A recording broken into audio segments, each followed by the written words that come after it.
Chapter 1. The Harsh Truth. Every time I confessed to the school beauty, she gave me a red envelope. The first time it was 35 million VND, the second time 7 million, the third time 14 million, followed by a cold rejection to be my girlfriend. I thought she was using money to gently push away a hopeless romantic. Until one day, I picked up her phone by accident. I discovered that there were up to 999 secret photos of me on it. I was even saved under the nickname Beloved Husband. Turns out, the school beauty had liked me for a long time, but silently enjoyed the process of being pursued. When I learned the truth, I immediately called home. My parents agreed to let me study abroad. The person I liked also liked me back. Yet in that moment, I didn't feel happy, only anger and helplessness. For the past 2 years to be by her side, I had given up all pride, endured countless jeers from friends, brought her breakfast every day, and was always the first to appear with an umbrella when it rained. Yet my sincere feelings were never returned. I had cried in silence many nights, only to pull myself together the next day and continue chasing after her. I even almost gave up an extremely hard-to-get student exchange scholarship just to stay close to her. The conversation in the room wasn't over yet when Tavoon Nu's voice echoed again. He likes me. He's not going anywhere. I'll wait until he confesses one more time. Then I'll say yes. Her tone was casual, so confident that I couldn't help but laugh. There won't be a next time. From now on, I just want to leave, to completely disappear from her world. Chapter 2. Disappearance. The moment I pushed the door open, the chattering in the room abruptly stopped. Everyone turned away at the same time, starting to talk about other things, pretending not to see me. Tavoon Nu also held a glass of wine and joined a table game, her expression indifferent, not even sparing me a glance. I looked at her and couldn't help but sigh inwardly.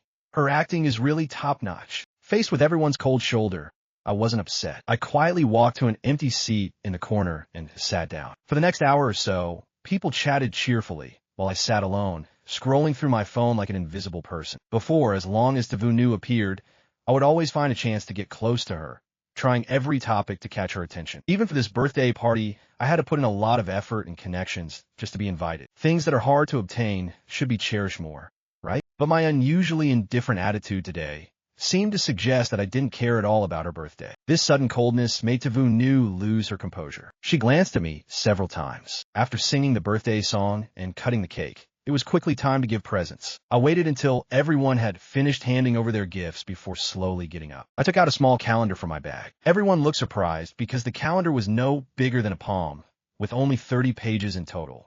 Very simple and plain. I didn't care about the others' expressions. I just looked at Tavoon Nu and gently said, Tavoon Nu, starting today, tear off one page every day. When you reach the last one, there will be a surprise. It's a belated birthday gift from me to you. Hearing that, her roommates burst out laughing. This must be the 100th confession, right? You're so persistent. 2 years, and you're still at it? You like Tavoon Nu that much. Affected by those words, Tavoon Nu also assumed it was a countdown calendar to the 100th confession. Her lips curled slightly, but quickly returned to a blank expression. I only said if you confessed 100 times, I'd consider it.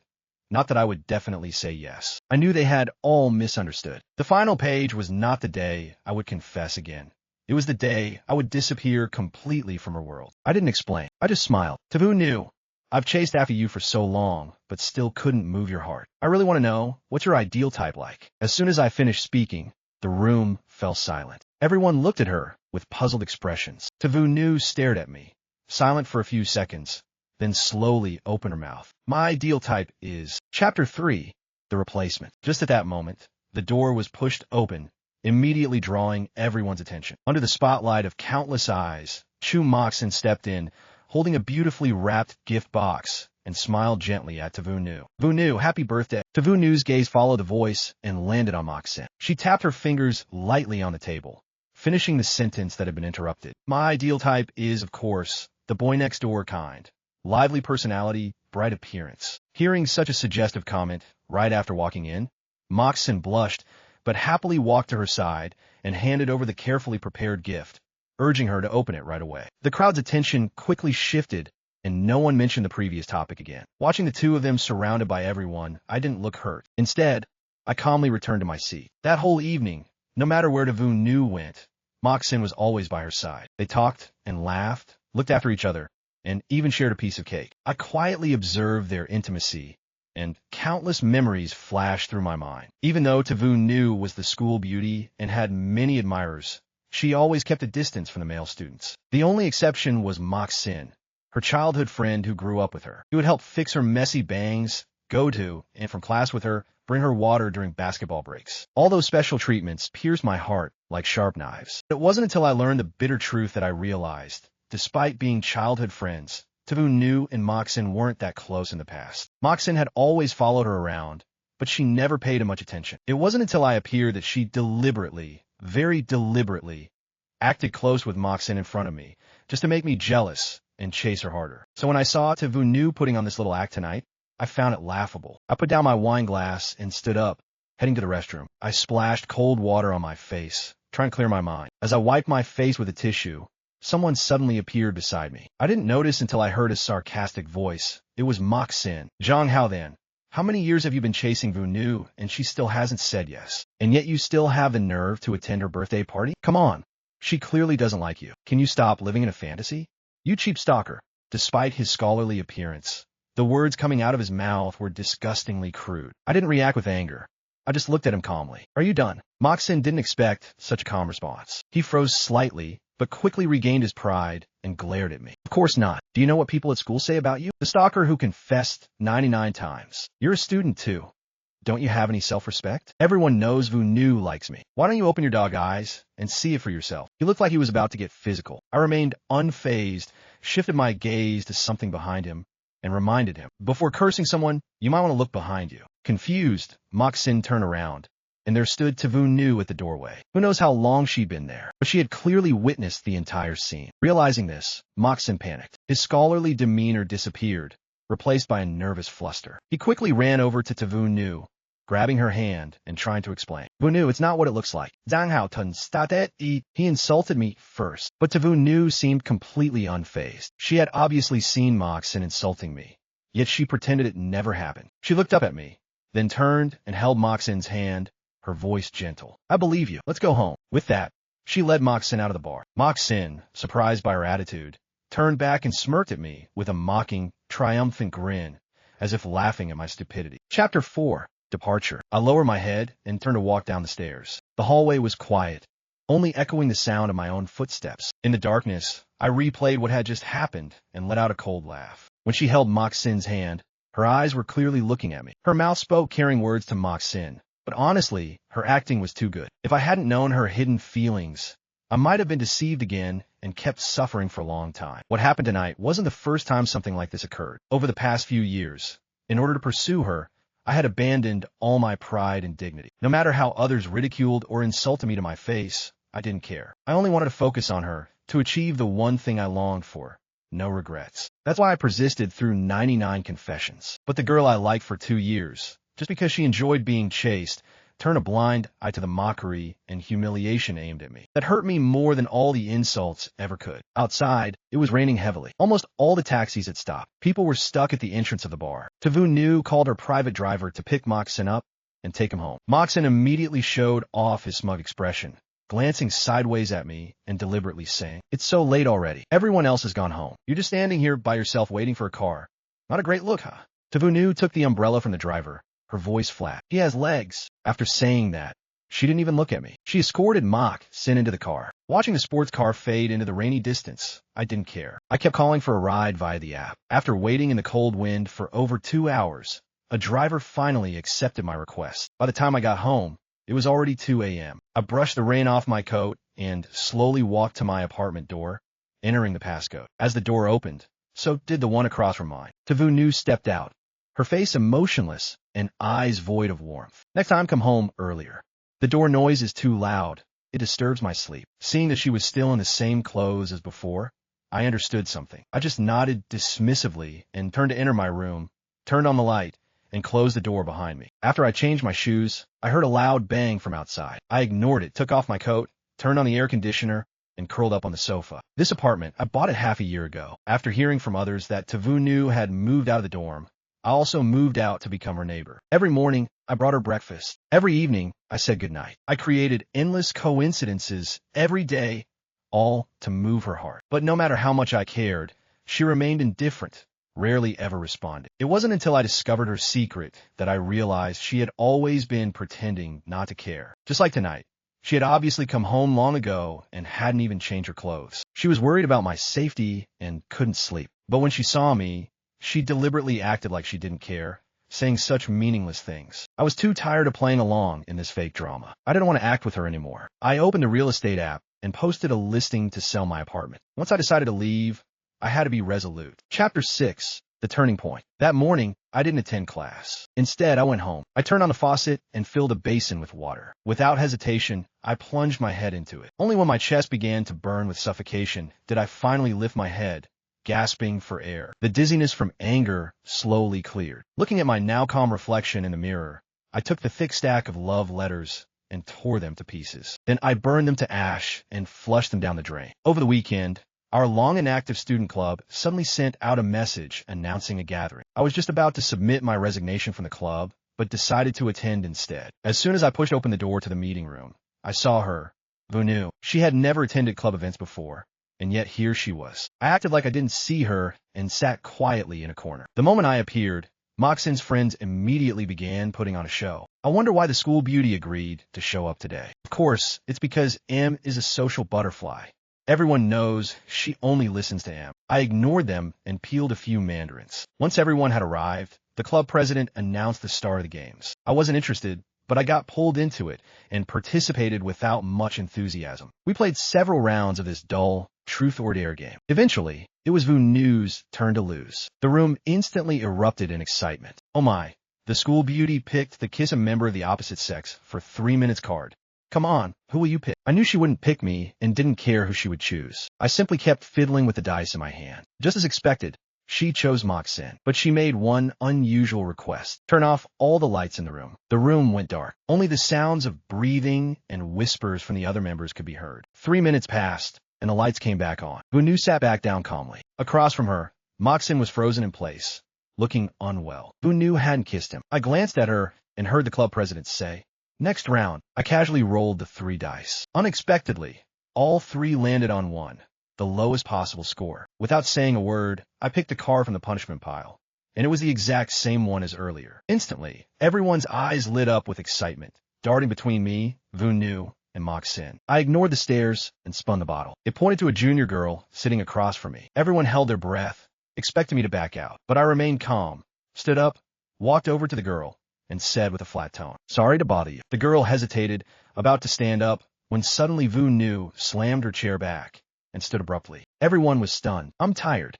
Let's take a break," she said coldly. Since she had spoken, her friends quickly chimed in to agree. The club president had no choice but to pause the game for a break. Some girls said they were hungry, and the guys were dragged off to buy snacks. After about 20 minutes, when no one returned, the club president didn't want to wait any longer and resumed the game. I put my phone down and looked around, only to realize the junior girl was gone. More accurately, all the other girls except Vunu were gone. I didn't need to guess. Clearly, she had arranged this, but I didn't want anything to do with her anymore. I picked up the 500 milliliters glass of wine in front of me and raised it. The person I picked has left. According to the rules, I'll drink this instead. Without flinching, I downed an entire glass in one go. Vunu hadn't expected that I would rather drink than choose her. Her expression turned cold immediately. She glared at me.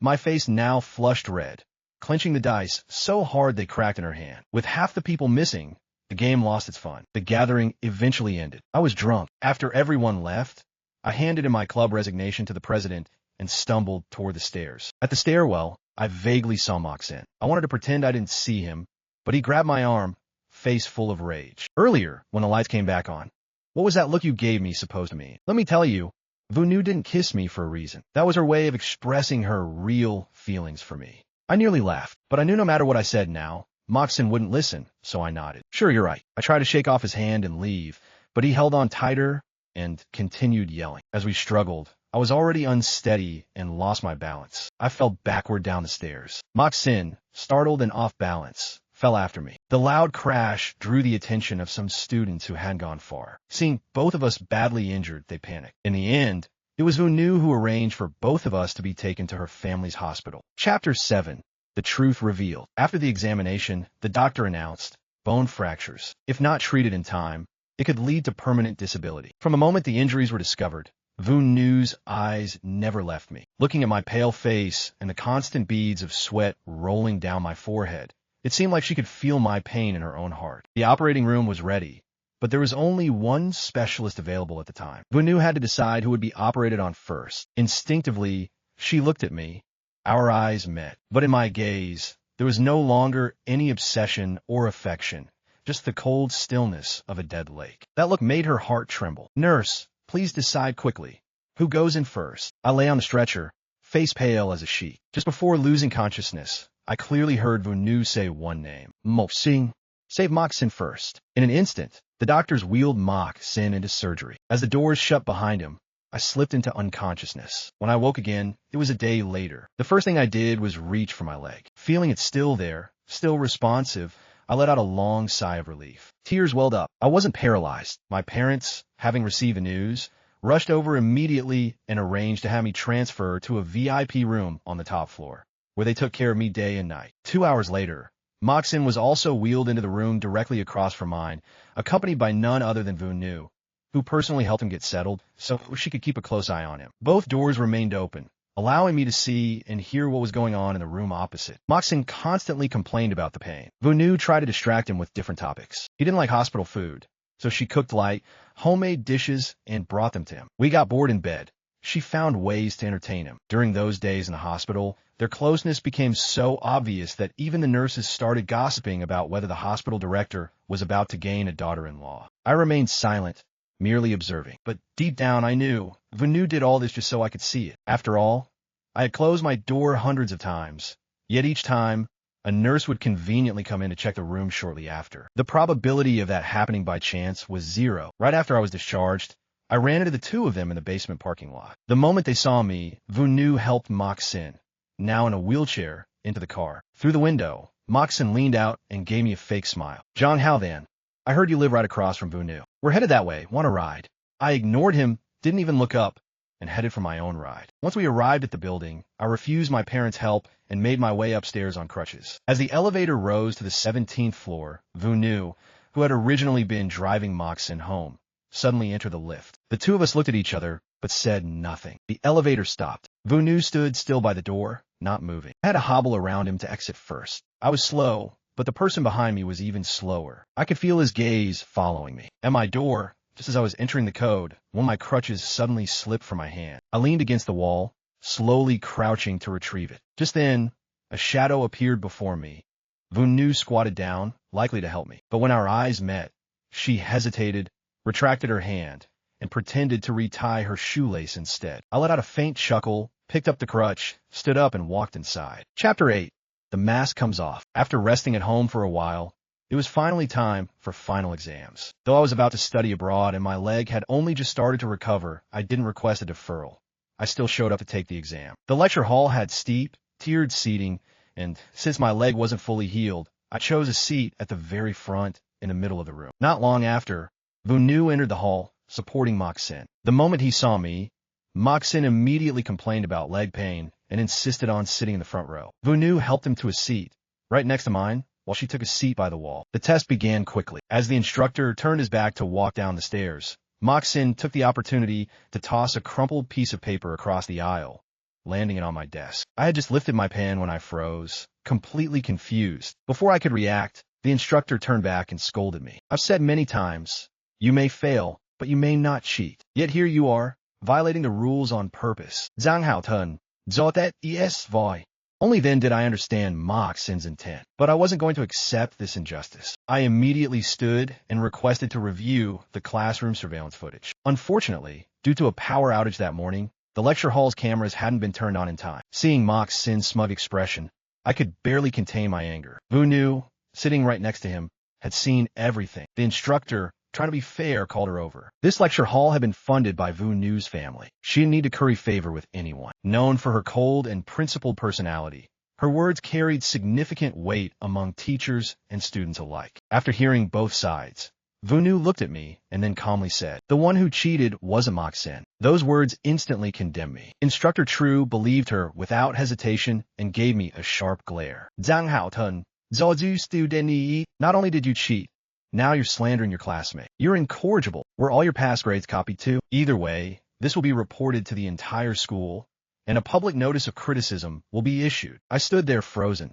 feeling like I'd fallen into a bottomless pit. I thought that when it came to matters of principle, Vunu would remain fair. That's why I mentioned her name. I never imagined she would lie, to cover for Moxin, despite witnessing the truth with her own eyes. At this point, no explanation would change anything. I gave her one last, long look before quietly leaving. Sensing my gaze, Vunu panicked and instinctively ran after me, blocking my path. Zhang Hao then, I know this was Moxin's fault, but he's sensitive. I just didn't want people talking behind his back. She didn't apologize, only tried to defend Moxin. In that moment, I started to question whether the photos I'd seen in her phone that day had just been a dream. I let out a bitter laugh and, trembling with anger, asked her, "So that's why you falsely accused me? Because he can't handle gossip, but I can? You think that just because I confessed to you 99 times, I'm thick-skinned enough to endure any humiliation?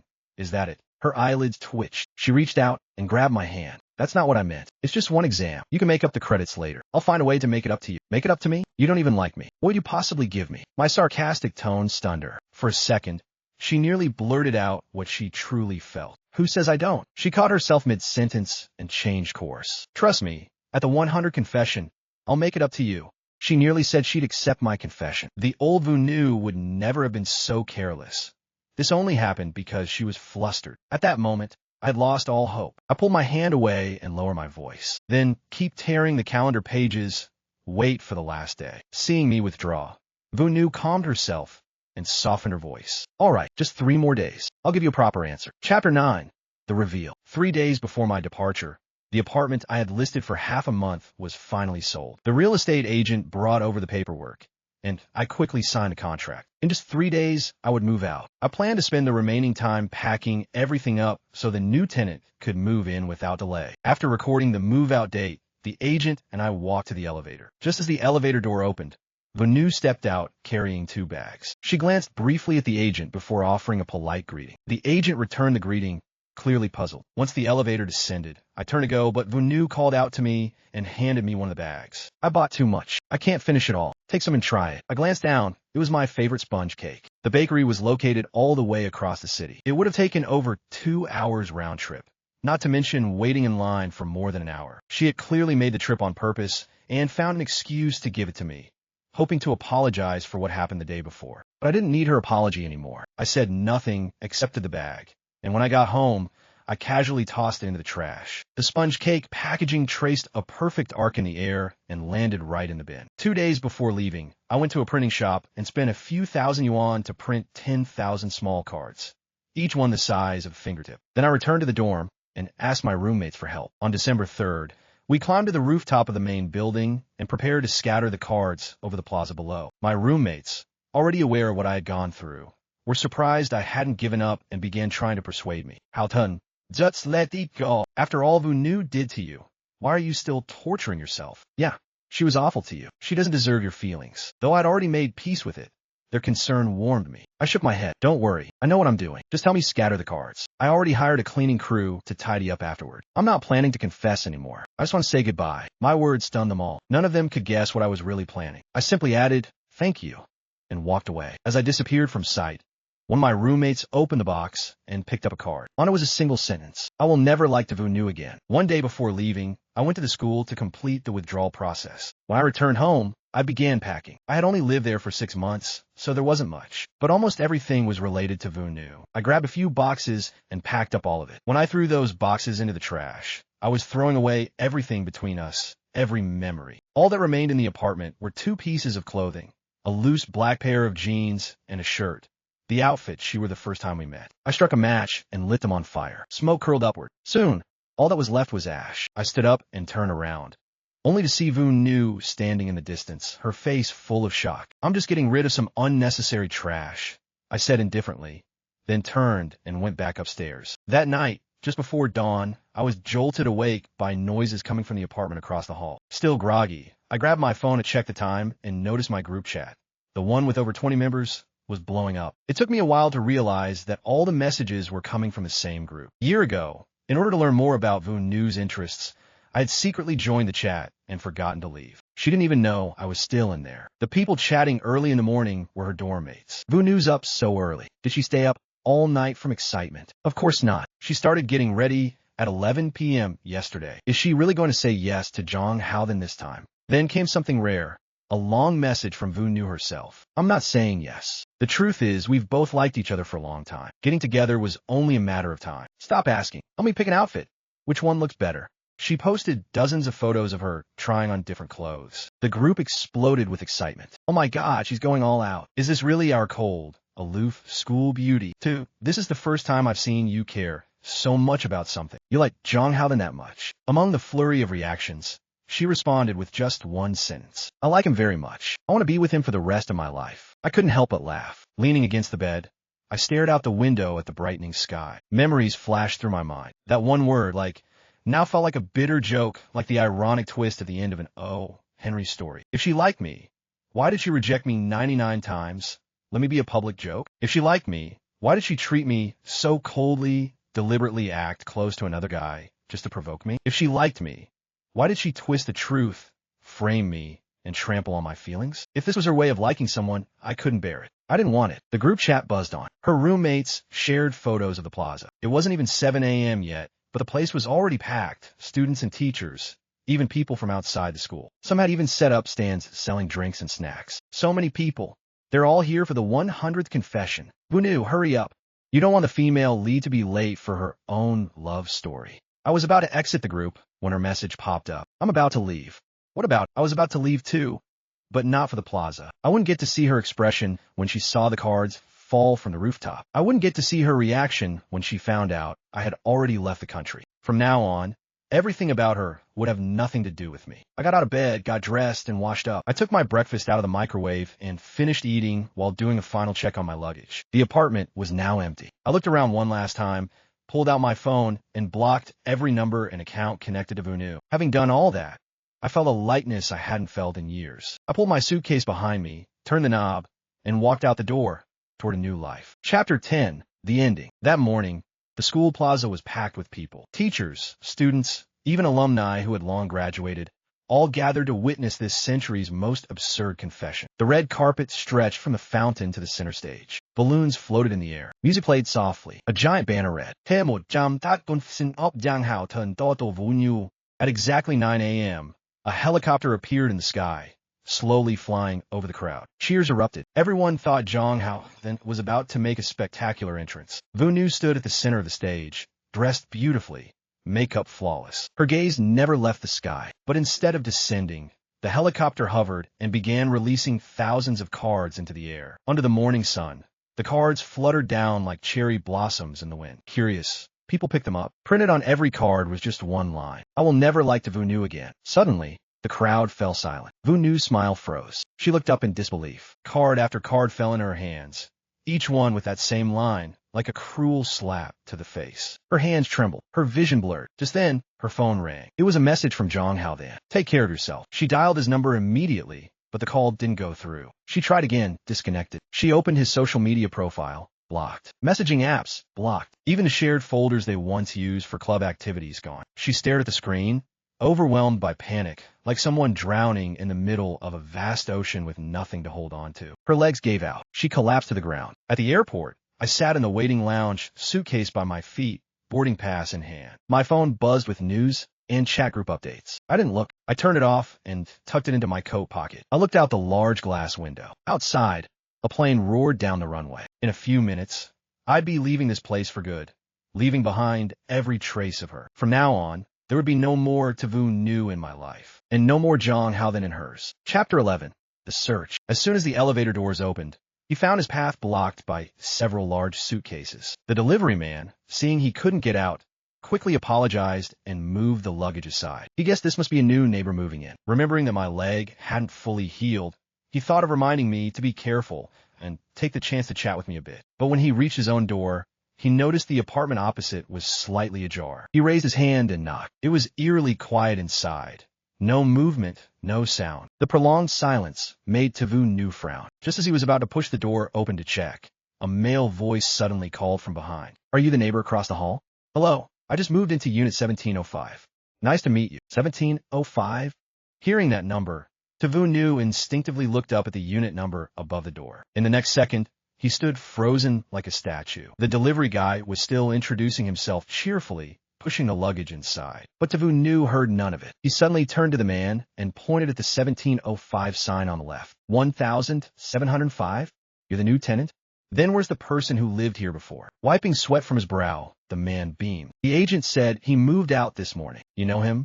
Can I get his contact info? He seemed to be in a real rush. The apartment was listed at such a low price. I basically snatched it up. I want to thank him. Actually, those few sentences sent Tavu Nu's mind spinning. He stood in a daze for a moment, then abruptly turned back and shoved open the ajar door. The room was spotless. Aside from the standard furnishings, there wasn't a single personal item left. It looked like a brand new home. The delivery man, unaware of the shift in Vu Nu's expression, still grinned and commented, "Clean, huh?"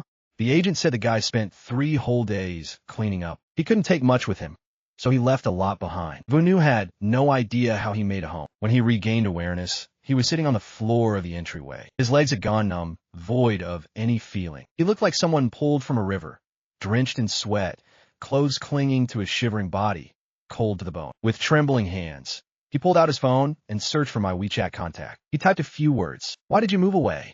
As soon as he hit send, a red dot appeared on the screen with a message. "Not friends." The glaring red dot stunned him for several seconds. Refusing to believe it, he stubbornly sent more messages, all met with the same notification. Staring at the screen, he could hardly breathe. He clutched his throat, his face flushing red. Just as he was about to pass out, his phone rang. He answered weakly, only to hear a panicked voice from his roommate. "Vu Nu, something's wrong. Zhang Hao Teng. He's gone to Italy. I just saw his name on the exchange scholarship list." That sentence hit like a bolt of lightning, unleashing a storm within Tavu Nu. He tried to stand, leaning against the cabinet, but his numb legs refused to cooperate. He collapsed, his forehead smashing into the wall, blood dripping down onto the phone beside him. "We're coming right now," his friend shouted. But Vu Nu could no longer comprehend what was being said. He clutched his wound, the pain like ants crawling through his skull. The sharp nerve pain overwhelmed him. He curled into a ball, groaning in agony as darkness swallowed his vision. Just before he lost consciousness, his last thought echoed in his mind, the phrase he had seen countless times, engraved in his heart. Zhang Hao Teng, we never looked Vu Nu again.